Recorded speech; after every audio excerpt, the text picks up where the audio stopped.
केंद्र सरकार ने नासा को 3 बड़े अभियानों के लिए हरी झंडी दिखा दी है। इसमें एक अभियान वीनस यानी शुक्र के लिए भी है। 2 अन्य अभियान स्पेस स्टेशन बनाने और चंद्रयान 4 को फिर चांद पर भेजने का है। ठीक 4 साल बाद भारत का शुक्रयान इस ग्रह की ओर रवाना होगा। उसकी ऑर्बिट में पहुंचकर उस पर नजर रखेगा, जानकारियां इकट्ठा करेगा। शुक्र को ऐसा रहस्यमय ग्रह माना जाता है जहां पर ऑक्सीजन तो है लेकिन जीवन नहीं है। हालांकि इसके और पृथ्वी के बीच बहुत सारी समानताएं भी हैं। दरअसल शुक्र ग्रह के बारे में जानने में पूरी दुनिया दिलचस्प है। 1960 में जब ये काम शुरू हुआ, अब तक 46 मिशन वहां जा चुके हैं। इसमें अमेरिका, रूस, जापान और यूरोप शामिल हैं। अब चीन भी वहां जाने के लिए अपनी कमर कस चुका है और साथ में भारत भी। आपको बता दें कि 64 सालों के भीतर 46 मिशन इसे लेकर जारी किए गए। आप खुद सोचिए कि पिछले 64 सालों में दुनिया की दिलचस्पी शुक्र को जानने के लिए क्यों बढ़ती रही है। शुक्र पृथ्वी का सबसे नजदीकी ग्रह है। इतने सारे वीनस मिशन से यह समझने की कोशिश हो रही है कि शुक्र ग्रह नरक जैसा ग्रह कैसे बन गया, जबकि इसमें पृथ्वी के जैसे ही कई विशेषताएं भी हैं। ये सौर मंडल का ऐसा ग्रह है जो रहने योग्य हो सकता है, जहां पर ऑक्सीजन भी है और पानी भी है, जहां समुद्र भी है। अब आपको बता दें कि भारत जो है वो 2028 में इसके ऑर्बिट में अपने यान को भेजने की प्लानिंग कर रहा है। इसके लिए 1236 करोड़ रुपए मंजूर किए गए हैं, जिसमें 824 करोड़ अंतरिक्ष यान की ओर जाएंगे और इसके जरिए शुक्र के वातावरण, सौर विकिरण और वायु का अध्ययन किया जाएगा। शुक्र ग्रह पर ऐसी बहुत सी जानकारियां छिपी हुई हैं जो हमें पृथ्वी और ग्रहों को बेहतर तरीके से समझने में मदद कर सकती है, और इसलिए ये मिशन, इसमें भारत बहुत दिलचस्पी दिखा रहा है। शुक्र के लिए एक मिशन पहली बार 2012 में तिरुपति अंतरिक्ष सम्मेलन में प्रस्तुत किया गया था, लेकिन तब आपको बता दें कि ये जो मिशन है वो आगे बढ़ नहीं पाया था। इसे लेकर इसरो का अध्ययन हमेशा से जारी रहा। मिशन जरूर आगे नहीं बढ़ा, लेकिन इसे लेकर रिसर्च लगातार की जाती रही।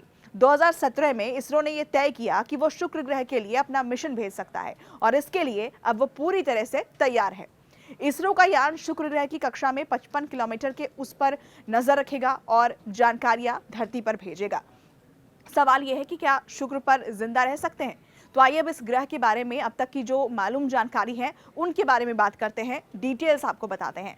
जहां मंगल और चंद्रमा पर जीवन के लिए स्थितियां अनुकूल नहीं है, तो वहीं शुक्र पर हालात जीवन को खत्म कर देने वाला है। चंद्रमा और मंगल पर उपकरणों के साथ जिंदा रहा जा सकता है, वहीं शुक्र ग्रह पर ऐसा कर पाना असंभव कहा जाता है। शुक्र में कितनी ऑक्सीजन मौजूद है? शुक्र ग्रह पर ऑक्सीजन तो है, लेकिन उस रूप में नहीं है कि उसमें सांस ली जा सके। वैज्ञानिकों ने शुक्र के वायुमंडल में दिन और रात दोनों समय परमाणुिक ऑक्सीजन का पता लगाया है। ये ऑक्सीजन वहां के वायुमंडल में सल्फ्यूरिक एसिड की बादलों की 2 परतों के बीच 100 किलोमीटर की ऊंचाई पर मिलती है।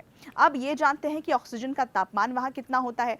ऑक्सीजन का निर्माण दिन के समय होता है, जब सूर्य की पराबैंगनी किरणें कार्बन डाइऑक्साइड और कार्बन मोनोऑक्साइड को तोड़ती हैं और फिर हवाएं कुछ ऑक्सीजन को रात की ओर ले जाती हैं। इस ऑक्सीजन का तापमान दिन में -120 डिग्री सेल्सियस से लेकर रात को -160 डिग्री सेल्सियस के बीच रहता है।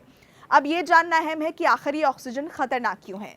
शुक्र ग्रह पर मौजूद ऑक्सीजन पृथ्वी पर मौजूद उस ऑक्सीजन से अलग है जिसे मनुष्य सांस के माध्यम से ग्रहण करते हैं। 2 जुड़े हुए ऑक्सीजन परमाणुओं से बनी होती है। शुक्र ग्रह पर ऑक्सीजन एकल स्वतंत्र रूप से तैरते रहते हैं। ऑक्सीजन परमाणुओं से बनी ये ऑक्सीजन फेफड़ों को खराब कर देती है, तो इतना ज्यादा तापमान, और इसी वजह से इसे नर्क भी कहा जाता है। वहां का जो वायुमंडल है कार्बन डाइऑक्साइड और सल्फ्यूरिक एसिड के बादलों से भरपूर है। वायुमंडल में तापमान भी बहुत ज्यादा है। सतह पर वहां तापमान हमेशा 450 डिग्री सेल्सियस के आसपास रहता है या फिर उससे भी ज्यादा रहता है।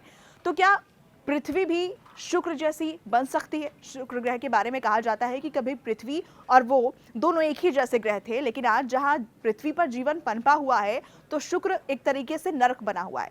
वैज्ञानिकों को यह भी लगता है कि अगर पृथ्वी पर ग्लोबल वार्मिंग इसी तरीके से जारी रही तो एक दिन पृथ्वी भी शुक्र की तरह हो जाएगी। इस लिहाज से शुक्र का अध्ययन पृथ्वी के पर्यावरण के लिए बहुत उपयोगी साबित हो सकता है, और यही वजह है कि भारत इस मिशन पर इतनी ज्यादा दिलचस्पी दिखा रहा है, और अलग अलग देशों की भी इस मिशन में लगातार दिलचस्पी बनी हुई है, ताकि शुक्र को पढ़ा जा सके, शुक्र के बारे में रिसर्च की जा सके और उससे पृथ्वी के जीवन को किस तरीके से राहत मिल सकती है, क्या ग्लोबल वार्मिंग का असर यहाँ पर कम हो सकता है, उन सभी बातों को यहाँ पर भी उतारा जा सके।